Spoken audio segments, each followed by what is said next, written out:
Up next is Joshua Loudon. Josh is an award-winning academic advising professional who graduated with a double major in anthropology and linguistics and a master's in anthropology from California State University, Fullerton. He started his advising career at CSU Fullerton in 2009 and has not looked back.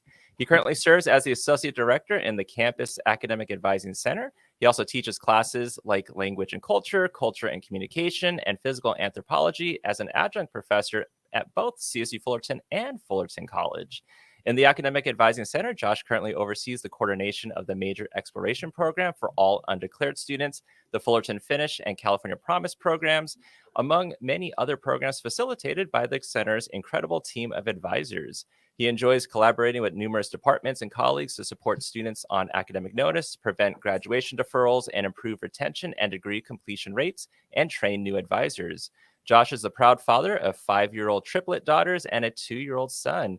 When he's not enjoying time with his family, he can be found drumming in a local cover band, logging miles while training for a marathon, and cooking and eating Thai food. Josh, welcome to the podcast. Hey, thanks for having me on, Matt. I really appreciate it. Yeah, earlier I was thinking, when did we first meet? Was it at a California Collaborative Conference? Was it an EAB conference? Was it NACADA? I can't remember. Yeah, I thought about it too. And I remember first seeing your name in 2015 when I was in charge of the first collaborative, the California Collaborative proposals.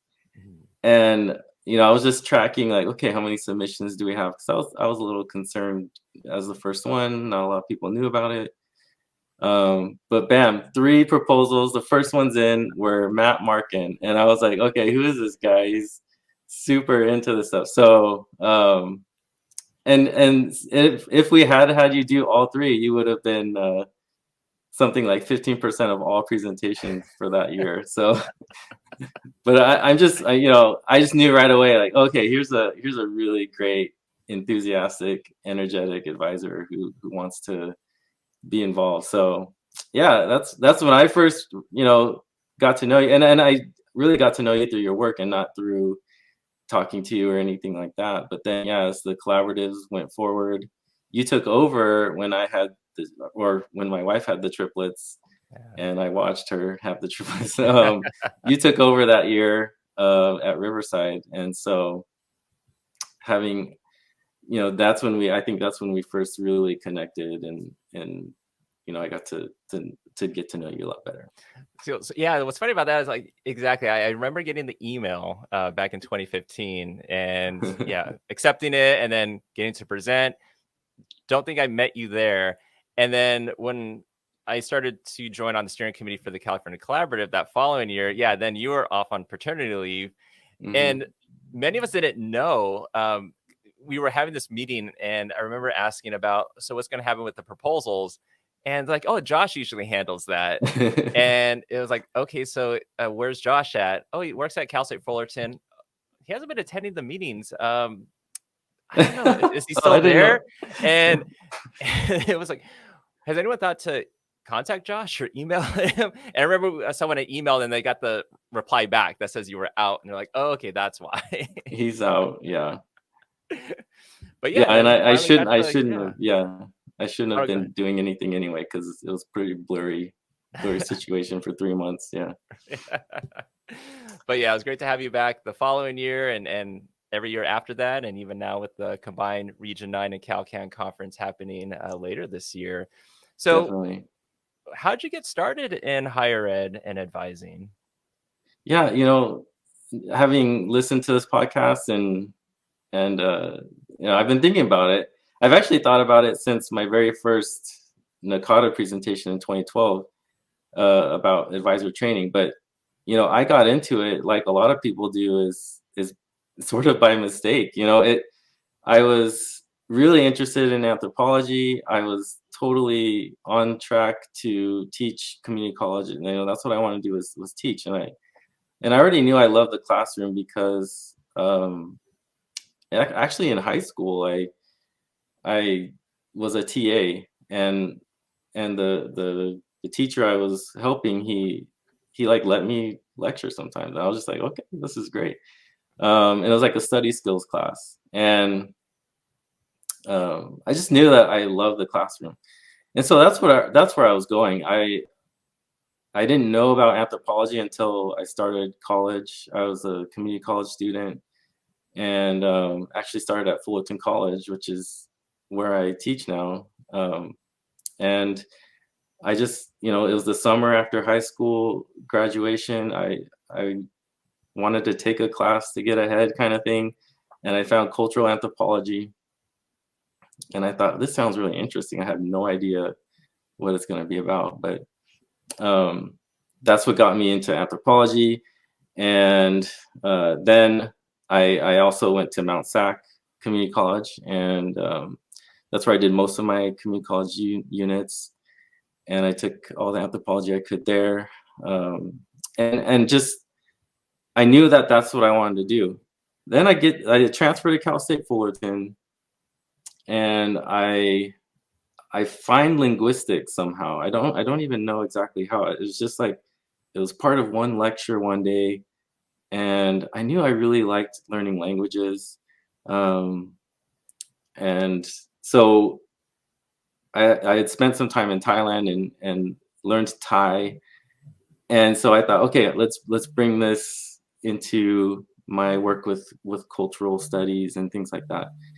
And that's where I first went to an advisor, an academic advisor. It was my first time. I was a senior in the university at Cal State Fullerton, and my advisor was a grad student, and she wasn't a full-time advisor or anything, but the AAC, the Academic Advising Center at the time, had several grad students that helped with advising, and she like opened my mind, like, wow, okay, she like helped me figure out what I needed to do to graduate on time.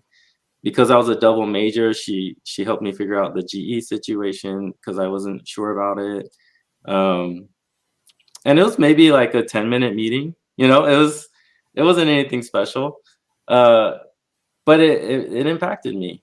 And so later, my senior year, I got in. I got into the grad program, the master's program in anthropology there at Cal State Fullerton, and I thought I should. I'd love to work on campus. I had just been laid off. It was 2009, right? So 2009 is when every furloughs were happening, and like the economy was tanked. And so I had actually been laid off from a retail job, and thought working on campus would be really cool. And so to make that story short, I interviewed at the AAC, the Academic Advising Center, and when I was leaving the interview, I saw this guy I knew from high school who was a grad student working there. And I was like, what, Keith, you're here. And then so apparently, I didn't know that he was going to do this, but after I left, Keith told them, because I had taken art classes with Keith in high school and stuff, and he knew what I was like. He had told the director, like, hire this guy. He's really good. And I was like, oh, thanks, Keith. So Keith actually put in the good word for me. So I actually worked as a student assistant in the AAC my first semester of grad school, and that meant I was mostly at the front desk. I was answering the phones and welcoming the hundreds of students that came in, because it was an extremely busy center at the time. And my director saw how I worked with the students. She saw how I handled the phone. She, for some reason, she really liked that I was always like cleaning whenever there's downtime. And she thought, like, oh, Josh, you should be an advisor. Like, you should help us advise students. And I was like, okay. So she handed me this giant binder of like all the transfer agreements with all the community colleges, and all the executive orders, university policies. And she's like, study this for a week, and then we'll start having you shadow. And then, in a couple of weeks, you'll start advising. I was like, whoa, okay. and so that was, and that's, thanks to Dr. Bridget Driscoll, I got my start in advising. So again, like I just wanted to work on campus, but it turns out, I had this ability to work with all types of students, and somebody noticed, and So I really appreciated that attention to that detail and being able to get started. So for all of my grad program, I was an advisor, part-time. And once I graduated, I there was an opening for an SSP1, which is our student service professional, first level, entry level. So I applied for that and got it. And then the year later, I applied for the 2 that was available. Then there was a 3 the year later. So I just sort of, found my way into it. And finally, 2015, our assistant director, Julia Capelli, leaves. She becomes the director of advising for the kinesiology department. And I'm asked to be the interim assistant director in 2015. And so during those years of advising, I had created an advising training program with a syllabus and everything, because I was into teaching. And I was in charge of the major exploration program for all of our undeclared students during that time. And so I had a pretty good understanding of how the office worked and what the expectations were. So it was sort of a good fit for me. And I still, because we were short on staff, like I still worked with students every day and had a lot of responsibilities with students. So it was a sort of a gradual shift into associate director is what I am now. Yeah. Yeah, and when your bio says that you didn't look back, I mean you didn't. I mean it's I nice. kept finding places to go at Cal State Fullerton. Yeah, definitely. I appreciated the opportunities for movement, and I know that's not the case for everyone, but the timing worked out, and I'm glad that I had to apply for each position and interview. And even when I was interim assistant director, that was short term. That was only a few months, and then I had to apply and interview and compete with other very qualified people for the assistant director position. So yeah, I'm glad there were opportunities, and that I quote unquote earned them. Yeah. But it's nice knowing about some of the entry level ones you had like years and years ago, and just someone noticing the work you're putting in, and Definitely. noticing that you can make a difference in the next job and the next position. So you never know who's watching, and that can be a scary thing, but that can also be a really good thing too. And how would you describe Cal State Fullerton? I mean, I know it's part of the Cal State system. There's 23 Cal States, but they're not all the same. So yeah, definitely. I wish we were closer to the mountains like you guys over there in San Bernardino, but yeah, it's largely a commuter campus, although we see some shifts happening here and there. But I mean, the pandemic really impacted that. But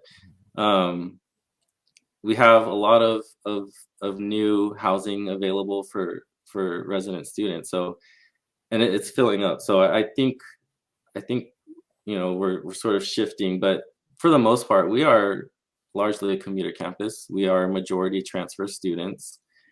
And I think mostly because we do admit transfers fall and spring. So we end up with more of them than we do first-time freshmen. And it's a large campus as far as students. We have about 40,000 students. If you count grad, about 35,000 undergrad. We're an HSI institution, but we also have a larger a PETA student group than we do white Caucasians. So it's a diverse campus as well. As far as that goes, we get a lot of different types of students, and we're very used to it. And it's actually one of the reasons I really like teaching there and Fullerton College as well, is there's just a diverse community there going to college. And so I've always had really good diverse classrooms and populations of students, like our undeclared population. It's always shifting a little bit, but it's always usually first gen.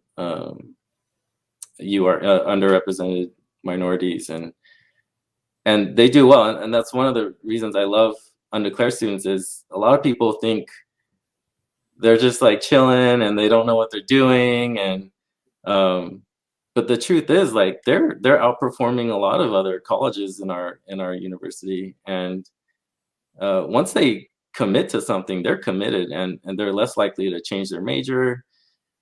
Yeah, I like our undeclared students are doing great, and I like to make sure the campus community knows that, because a lot of, sometimes administrators will just assume like undeclared needs help, but the truth is they're very good students. Yeah, sometimes they have has that negative connotation to it. It's like, oh, I shouldn't be undeclared. I need to know what I'm Yeah, doing. and sometimes students are afraid of it too. They're like, I don't want to be undeclared, but it's like, hey, it's not a bad thing. Right. It's like students change their majors. A lot of times people may act like they know, like, this is what I'm going to do, and they change their major a year in or a semester in or 2 years in, or they're in their senior year and they're like, I really didn't want to do this major. Exactly. And I was reading that you spent significant time in Thailand, and you've examined the generational differences in language between adults and adolescent Thai speakers in Bangkok. Yeah, you did your homework. Because I didn't give that to you. Yeah, so part of my thesis was looking at the Thai language, and so I did my very first exposure to Thailand was it was actually as a volunteer missionary for my church, but I've gone back several times since, and yeah, one of the things I was really curious about was in Thailand, and actually when you look at the United States as well, you'll see this, but the younger generation tends to use slang more and sort of manipulate the language a little bit more. So, like, one of the things I always bring up, and I mean it's not PC necessarily, but I remember in college, I never did this obviously, but there would be girls in my classroom who were friends, and they would call each other the B word, like, and then it's like, okay, that's very interesting, because you're totally really good friends, and like normally I think of that word as having a negative connotation, but for younger people, calling each other that, they're so close that they feel like they can do that and it's okay. And I saw that in Thailand as well, and almost exactly like that. So I thought, okay, how about I do some observations, some interviews, and get figure this out. And some of the big takeaways from that, and this is very academic of me, but I asked people, like, when do you think you'll stop doing this? So I would ask younger folks, and most of my research I did at Thai restaurants that were near campus, because they had a lot of international students that were working there. So they were from Bangkok, but living close by. So I was able to talk to them. And a lot of them would tell me, oh, when I get married, I'm not going to talk like that anymore. So that was like their big, like, this is the barrier of adulthood is marriage. And so I thought that was really interesting. And a lot of the older people I would talk to would sort of confirm, like, yeah, once I got married, it was just, you don't talk like that anymore. That's not appropriate. So that was the generational difference, right? It's just, I was really interested. Is there actually a line to cross, when you stop talking like that? And of course, it's mostly like subconscious. I don't, it's not like, oh, I'm married, boom, I'm gonna stop talking like that. But it's more like, oh, I've got all these other responsibilities, and they start to see themselves differently socially. Yeah, that's fascinating. I wonder but now I'm wondering, if they did get married, did they actually stop at that point? Yeah, and that's, if I spent another year on it, I probably could have confirmed, like, yes, this is it. This is where it's going. Now, back at Fullerton, you do a lot of various things in your associate director role, and you talked about some of that already. Now, a couple of the programs that was mentioned was the Fullerton Finish and California Promise in your bio. Mm-hmm. So what is the Fullerton Finish and what is California Promise? What is California Promising? Okay, yeah. And it's always confusing for transfer students because there are other programs out there called California Promise that community colleges have started that actually provide like financial assistance and different things like tuition assistance or textbook assistance. Yeah, so California Promise at the CSU level is sort of, it's like a 4-year, 2-year track commitment that Pell eligible students can make. And so that's a large group of our campus that's invited. And we have a transfer program and a freshman program. And so every fall we invite these groups of students, and then in the spring we invite the transfers to be a part of California Promise. And ultimately it's a few hundred students every year that join. And then and I'm actually coordinating this because we don't have a person assigned to it right now. But I track them each semester to semester. I give them an advising requirement to complete so that I can check their status and make sure that they're connecting with their advisors. And then we sort of make sure they're on track. And it's sort of like a unit, they need to meet a certain unit amount every year.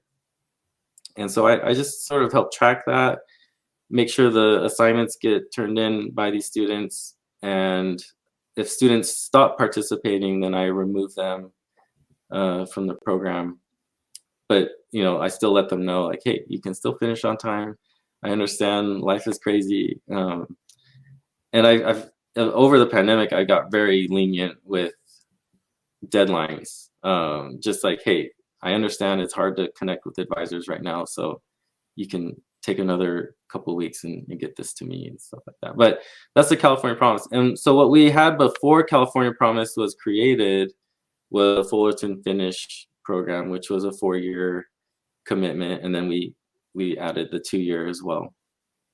And it's very similar, but it's for everyone else that didn't get the California Promise invite. We invite them to the Fullerton Finish. And again, it's a couple hundred every semester that want to join. And I keep the requirements very similar, for simplicity's sake. And the program does seem to work. We tracked Fullerton Finish for a long time before California Promise was created, and they actually used some of our data to sort of come up with California Promise. I don't know if San Bernardino was also reached out by people in Sacramento, but I know people reached out to me and asked me for data from Sacramento. Do these 4-year programs work? Do these commitment programs work? What are you seeing? And one thing that I pointed out to them was, well, yeah, now that I'm looking at it, I see that students, even if they don't participate the whole time, if they participated for 1 year, they're still more likely to graduate in 4 years than not. It's like 70% of students who started in the program, even if they didn't finish in it, still finished in 4. They just weren't participating in the requirements. So it's almost like they figured out how to do it and they just went with it. So I don't need that medallion at the end of the, I don't need that for the ceremony. So those are the 2 programs, and we don't provide financial assistance, but we do provide priority registration dates. Nice, which is very helpful. I mean, yes, a lot of students appreciate it. Yes, especially some of those like sequence-based classes where you don't get it that one term, it might not be offered till the following year. Yeah, and we do actually ask departments if they want to participate. And so at first, some of those really important departments who had those sequences like engineering, computer science, some of the natural sciences, they didn't want to participate because they're like, look, the average student doesn't finish in 4, Mhm. so we don't want to like put that pressure on them. But then they've opened up over the years and said, okay, well, if they start at certain math levels, then yes, let's do it. Let's let them do it. That kind of thing. So we've actually opened up to more majors now than we used to. Good. I mean, yeah, it gives more opportunities for students to apply and then, Hmm. take advantage of that higher registration date and hopefully get the class they need and do well and graduate. Yeah. But yeah, that's very similar for us because we had the 4-year pledge program for our university, and then it was like, okay, now it's the California Promise, and we're like, well, we already have it, so now it's so we kind of consider it like a subgroup of the 4-year pledge because there Oh, was a lot okay. of confusion in the beginning. They're like, am I For applying for sure. 4-year pledge or California Promise? And we're like, in a way, they're kind of the same thing. It's just what majors are in each one. So we ended up like at orientation, we had a slide on it for students. And so we said, 4-year pledge, this is what it's called. But some majors are in the 4-year California Promise. But it's the same thing, same application, same Just benefits and everything. yeah, Yeah. exactly. Yeah, because that first year it was rough. It was like trying to explain it to staff, faculty, students, and it's like, okay, we need to find like a simpler way for this. Yeah, definitely. We had to sort of stretch and figure out. Okay, that's why we decided we won't even invite the California Promise people to Fullerton Finish because they've already got something. We're gonna invite everyone else, and yeah, so it was a learning curve for sure, Yeah, bringing on both. absolutely. Just like everything, everything is a learning curve, and you figure how did it go, what do I need to fix, what's going right, what needs to get changed. Now, in your bio, you mentioned that you help with preventing graduation deferrals, and Hmm. so are we talking like deferrals in students thinking they've completed their requirements but still have requirements left, or students that are postponing graduation? The first, yeah. So on our campus, um, we probably because it is a large campus. When I started professionally, so my first SSP1 position, right before that, I had this mission. I wanted to find out how many students got deferrals last year. So um, I was like, this is bugging me because they come up every once in a while. Like a student will just come in with a deferral letter, and I'm just like, okay, I can't look this up. It's not on file anywhere. What is it? Um, and it was actually a super helpful document because it said exactly what was missing. And the student was here a year ago, thought they were done, but they had missed one thing. And so as a grad student, that was sort of one of the tasks I had was, okay, let's look at all these deferrals. What are the trends? What was missing? And so I along with a couple other grad students, um, I'm proud to say have gone on to other advising positions and are now doing great. We worked together on basically creating a plan for each deferral from, I think it was 2009. So this was 2010 when we did it, and these are the 2009 deferrals. Um,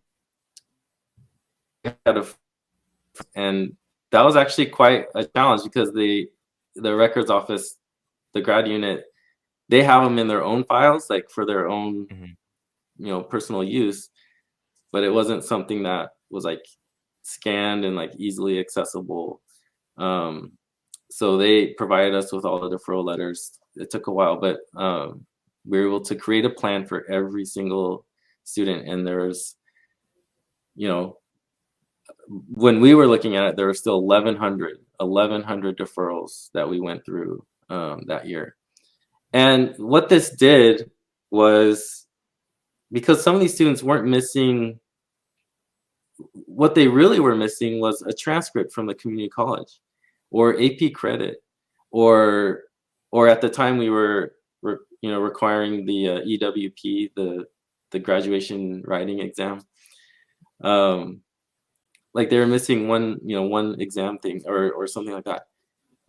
This was very preventable, and this is actually So basically, our group of grad students became the first grad specialists for our university, and I know that this is a position that has gone on to other campuses as well. But just someone who's focused on getting these students graduated. That was the goal. And so we set aside our regular advising so that we could get these students graduated. And so we found some barriers, we found some preventable issues because we were requiring the EWP, and every major already had a writing requirement, an upper division writing requirement. And the executive order for graduation requirements says you just need one or the other. But Cal State Fullerton at the time, we were requiring both. And so Bridget Driscoll, she said, look, she went to the provost's office and said, look, we've got all these students who already have a upper division writing course complete, and there's something like 55 or something, and all they need is the EWP. Let's just can we just let them graduate?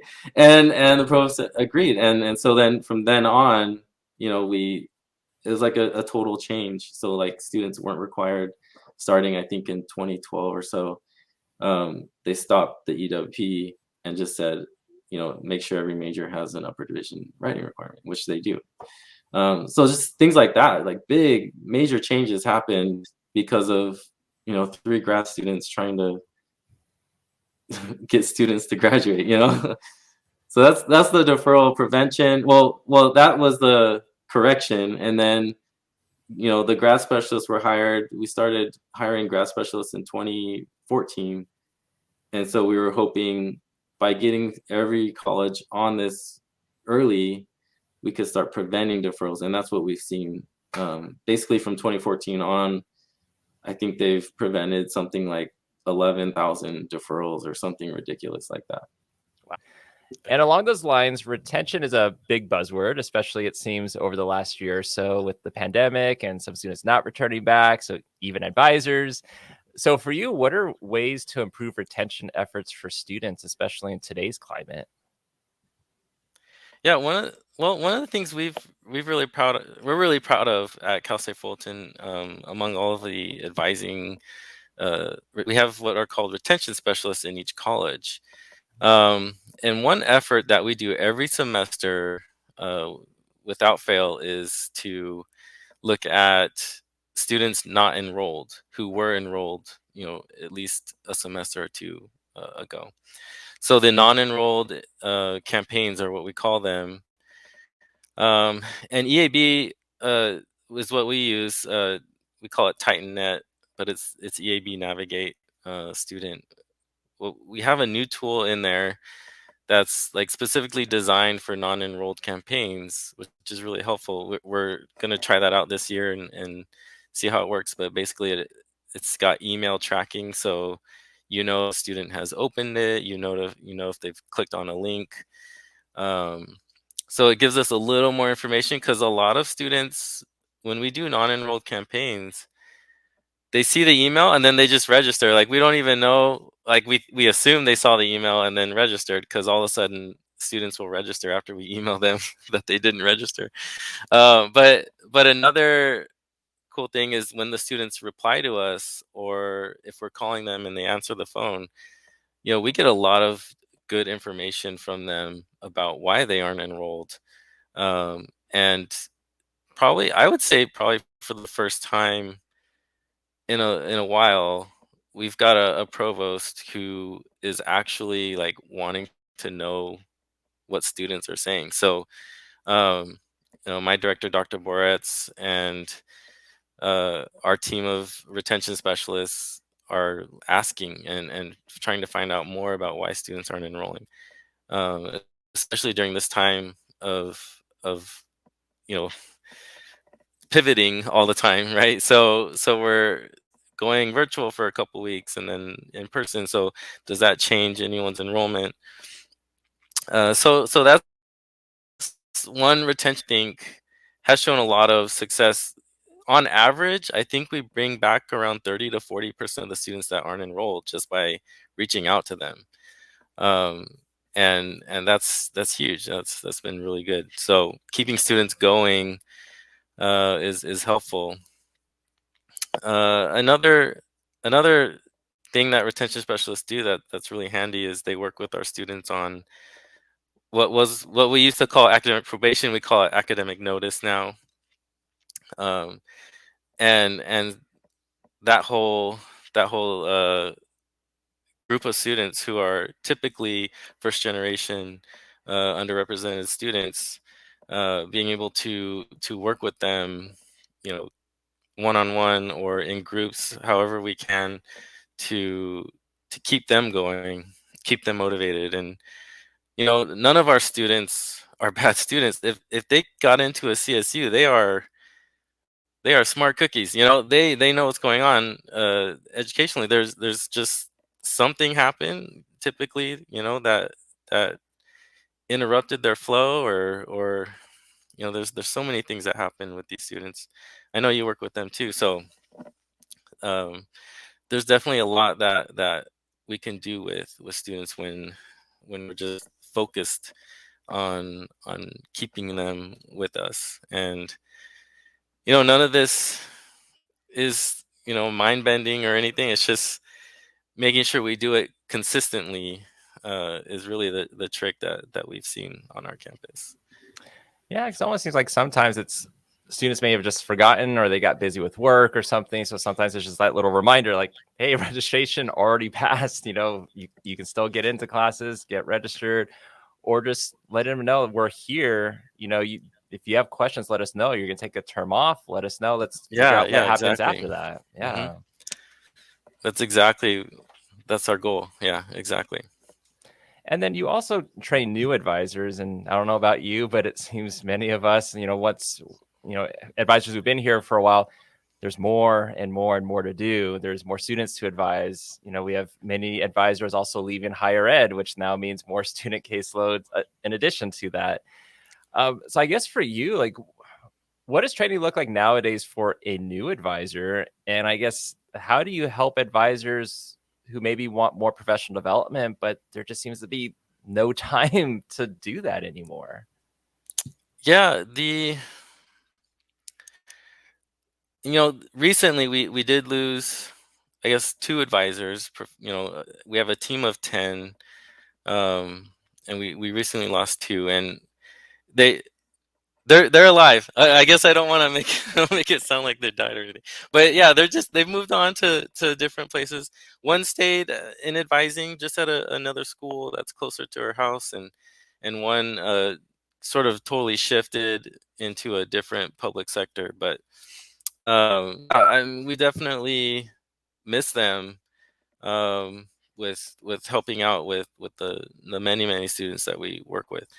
Um, but yeah, when it comes to training new people, um, we like them to feel like they're part of the team. Uh, So we develop the training into different modules, and I think they're called units right now. But basically, I have advisors go into the first couple units, which gives them a lot of research, you know, the policies, and it's all online, like a Canvas. It's a Canvas course right now, and so there's some assessment at the end, and that way, going into a conversation with shadowing another advisor on the team, they feel a little bit more, equipped as far as like what type of knowledge do you need to have, when you're working with the student day to day. And so we try to, and then, having them shadow other advisors, even if the advisors have only been advising for a little bit, that's okay. As long as they are advising and they're on our team, we want them to get to know their style, because we all advise a little differently. Um, I make sure they share their advising notes with each other so that they can see the differences. Um, I typically have a shorter, brief advising note, but I know some of our advisors have a lot more detail because they don't want anything to be missing. Um, so just the differences there, and sort of finding their own path. So I definitely want advisors to feel part of the family right away, and that seems to keep our people with us. I mean, throughout the whole pandemic, we definitely were able to keep all of our advisors with us, and even our student assistants. Surprisingly, I was really worried, but they came through. They handled it from home. They helped us as a virtual front desk. They helped us, put students into different offices, and there's just extremely uh, talented student assistants that helped us. But they stuck with us too, which is really great, and I'm really glad for that. So I think just including everyone right away is helpful. I was given a giant binder and was in a cubicle for 2 weeks. That's how I trained, and I don't think you know that was great, but um, I I still could hear people advising because we're in cubes, so the cubicles, you can hear what's going on. So that was helpful. Just being able to hear people advise while I was studying executive orders was pretty helpful. Good, good. Yeah. I'm just trying to think my training way back when. I think it was just go shadow people and then, all right, we're going to start You're getting your ready. students now. Yeah. Yeah. Sink or swim. Yeah, I think I shadowed for a week, and then they're like, "Okay, take your first student." I was like, "Oh, okay." Yeah, I guess. So you've done a lot at Fullerton, a lot in advising. You've also presented, and so I want to kind of talk about a couple of the presentations that you've done to highlight. So one of them was the online probation tutorial, a campus-wide collaboration to support the whole student. And so you presented this or co-presented this at the 2019 California Collaborative Conference. And this was something that involved like 7 steps of contact, and then it was like redesigned to 5 steps. And so, how did this kind of tutorial start? And how did you figure like this would be the best way to work with students? Yes. Okay.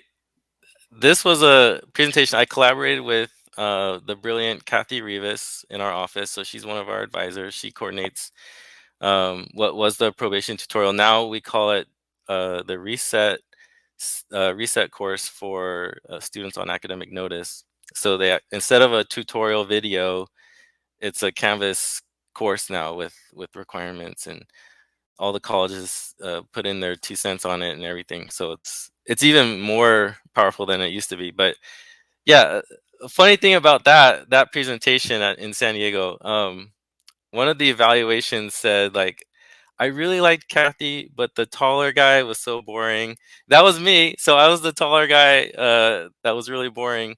But the seven steps of contact, that was all sort of derived in the office when I was advising um, with, I don't know if you know Dina Bartoloni, but she's over at Chapman. She used to be involved with Nakata as well, and um, she started the 7 steps, and then I sort of tweaked it, and then Kathy took it on and simplified it. But yeah, basically, our goal was to hit, work with students right before their second semester started, students who are placed on probation. Um, Work with them right before the semester starts, because there really isn't a lot of time. Once academic status is determined and spring semester starts, you get like sometimes less than 2 weeks, but about 2 weeks. Um, so the goal is, let's work with them as soon as we can before the semester starts, and let's keep them engaged. Let's keep checking in with them throughout their second semester, because we want to avoid academic disqualification. And so at first we were doing 7 different things as part of the program. Now then it was 5, and now it's like a couple modules on a Canvas course that we can use to check in with them. And yeah, so basically the tutorial, it was actually our longest tutorial ever. It was like 40, I think it was more than 44 minutes. But students at the end, they're asked to fill out a Qualtrics survey. asking them what they learned from it, sort of gauging, assessing, what they got out of it, assessing knowledge, but also assessing what they value it, was it helpful? And even though it was long, overwhelmingly over 90% of the students said it was helpful and that they appreciated it and the detail that went into it, and they felt like they were advised, through this tutorial. So it was very successful. But we wanted to be able to reach all students in a new way. So this semester we're starting the Reset Canvas course. Nice. Well, I will say from that presentation, I did not find you boring. I was Okay. I was a volunteer in that presentation, so I was the one like taking time and passing out the evals. I didn't find you boring at all. I appreciate that, Matt. Thank you for saying that. I thought it was funny, and I shared it with Kathy. I was like, Kathy, she outshines everyone in the room. She's amazing. So I was just like, okay, was the content good? Did you learn something from it? maybe just compared to Kathy, I'm super Yeah. boring, but she's good. But and I did like about that presentation because you also talked about like I guess you asked the students about their emotions, and I think like the top emotions that came about was like disappointed, sad, nervous. So you kind of get a feel like, okay, where are they at when they're starting this? And I guess I can't remember, but maybe you addressed it in that presentation. Do you find out like how they feel like afterwards, after they've completed the tutorial? Yes, exactly. That's one of the comparisons we ask. How did you feel before and after? Before the pandemic, we actually did a workshop with the first-time freshmen on probation, and before we said anything in the workshop, we had them do a quick pre-survey. It's like a quarter sheet of a form, 3 questions, and one was, how do you feel right now about being on academic probation? And so for many years, we collected that, and that's sort of where we've come up with these expressions that students keep telling us about being afraid,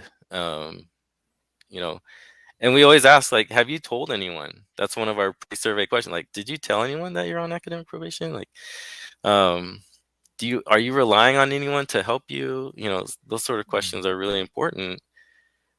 We just wanted to show them, like, hey, even if you haven't told anyone, we're here. We're here to help, and we've always been very open to students. Like, hey, send us an email, call us, whatever. We'll get with you. And so I think that's been important as a strategy. And again, just them as soon as possible, if you can, before the spring semester starts, because they may not even start the spring if nobody helps them, if nobody tells them, like, hey, you're okay, like you can get back on track, even better than you were, so something like that. Yeah, absolutely. And then one of the other presentations you did was at the 2018 California Collaborative Conference the year before. So that was using technology for mandatory campus-wide advising, how online tutorials can achieve the same outcomes as in-person workshops. And that one, part of the description or abstract for that one was institutions struggle with the logistics of mandating advising campus-wide, but your institution has implemented and assessed the 4-week-long advising campaign. So I know that was from 2018. Not sure if things have changed since then, but can you talk more about that presentation and how you utilize the technology? Yeah, definitely. We have two really big colleges. Our humanities and social sciences, which has 20 something majors, so there's just a lot of students there just because there's so many different majors. And then our other is the College of Business and Economics. We have an incredible business program that's nationally ranked, and a lot of students are interested in it. So, our goal, like, we wanted students to know how to apply for graduation, when to do it, because we felt like that was the grad specialists, in 2014 were realizing, like, this is a problem.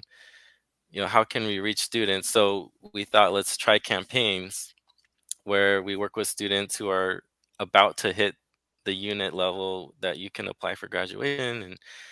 And so that's where the mandatory the mandatory graduation advising started. And I did 2015 Nakata in Hawaii, Region 9. In Hawaii, I did a pre-conference on that. But yeah, so what happened was the College of Business and Economics, their grad specialist was like, hey, should we do like an online tutorial? Can we try it and see if we get the same results, like the same assessment on knowledge and everything? And it turns out, like, because we had been assessing the in-person workshops for a few years, so come 2018, we thought, let's compare our results. Let's see if we do this online tutorial for a business, are the survey results, the surveys were identical except for a couple things because they weren't in person. And it turns out, knowledge wise, it achieved the same thing. Plus, the benefit of the online tutorial was students could go back and watch it again and again if they needed to get the information that they were looking for. So we're actually in the direction now. One of the grad specialists, Caroline Harrington from the College of the Arts, she's working on an online tutorial that can be used for any college across the board. So now any student who's eligible to apply can watch something that'll be effective and useful and quick. We're trying to make it very simple, because one benefit that we do have at Cal State Fullerton is that applying for graduation is pretty much the same for every college. So we're pretty excited about it, and hopefully that'll launch this semester. And then with both of these presentations, and then even just throughout this interview, like, it's a lot about collaborations, Yes, and collaborations definitely. can be hit and miss. They can be good, they can be not so good. So what have you found? Like, what's your advice for departments that are looking to do more collaboration and maybe want to implement some of the things you've talked about? How have you found success with those collaborations? Yeah, I have to give credit. So Nakata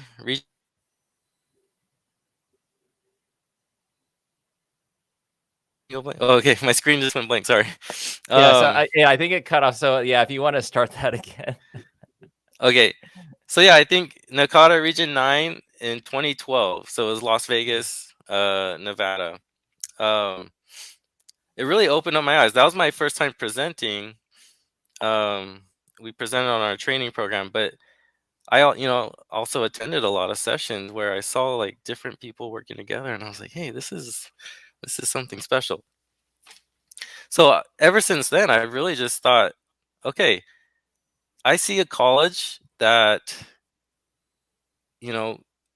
maybe isn't retaining as many students on probation as I would have liked. So what I did is I reached out to their assistant dean and said, hey, can I help do some presentations, some workshops? So like I have that drive to just want to keep students and graduate students. So I really made that effort, and then it just sort of became very natural for our office in general to just want to be there. So we go to diversity and resource centers, and we go to all sorts of different places and do advising there and with them. So there's a place where we are meeting with them, and honors as well.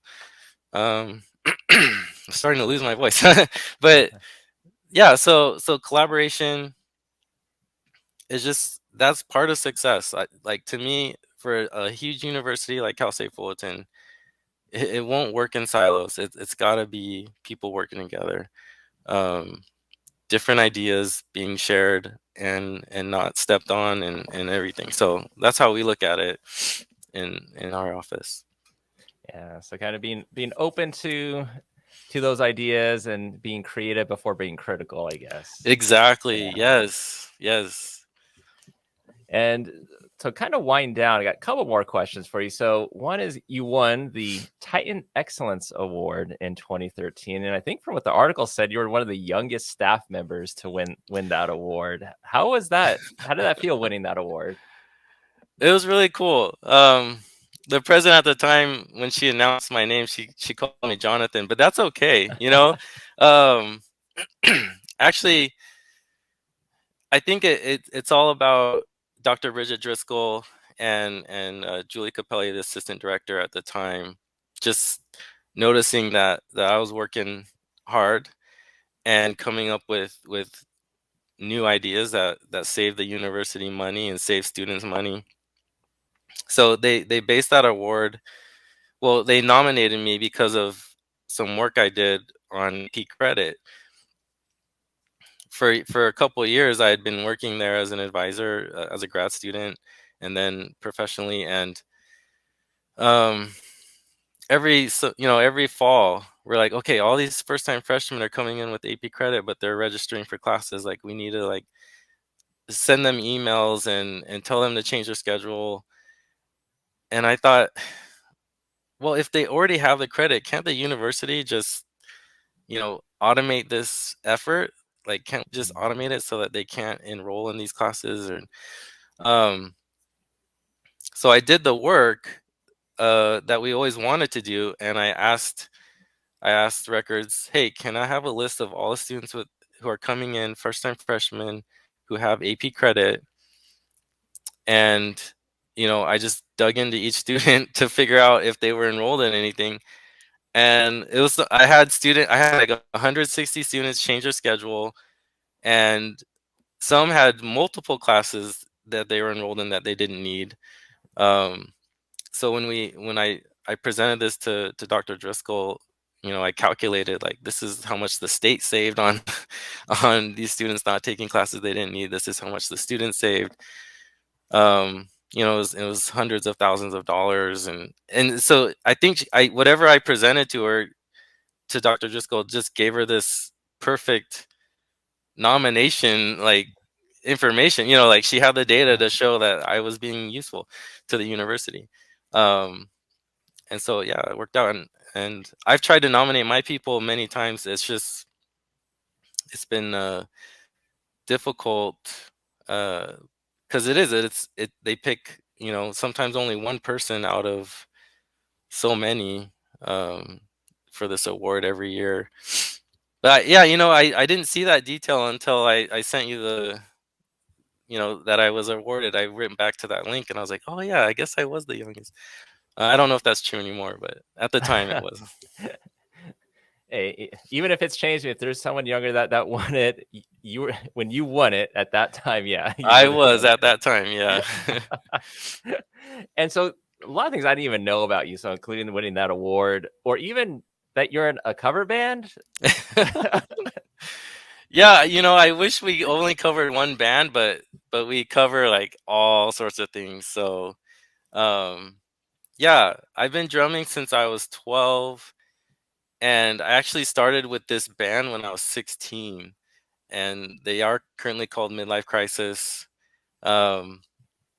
So the lead guitarist, he's the genius of it all. Like, he knows every song possible on guitar and sings it, and I'm just along for the ride. But yeah, so ever since I was 16, I've been playing, Rolling Stones and the Eagles, and we even got into like other stuff, like what's it called? We had a girl singer for a little bit. We don't anymore, so that's probably why I forgot all the songs. But yeah, so we just try to cover, classic pop and rock that people remember, and I'm trying to get them to play some Weezer songs this year. We'll see if it happens. Well, yeah, Weezer's really good. I mean, they've They been are. around for a while. I was just at the Hella Mega tour earlier last year, last summer, and yeah, Weezer was there with Fall Out Boy and Green Day. Oh, that was a fun time.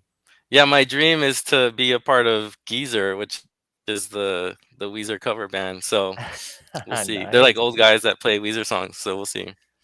Well, maybe your band can play at some conferences.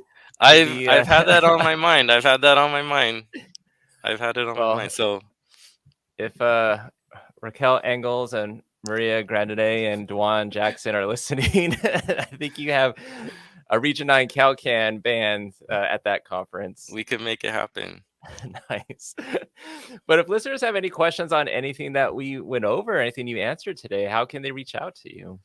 Yeah, just send me an email to my Cal State Fullerton email. So it's JLOUDON, so jloudon@fullerton.edu. Yeah, I'm happy to connect with anyone. All right, sounds good. Thank you for being on the podcast today, Josh. Thanks for having me, Matt. Or should I call you Jonathan? That'd be fun. Let's do that. All right. Take care. All right, you too.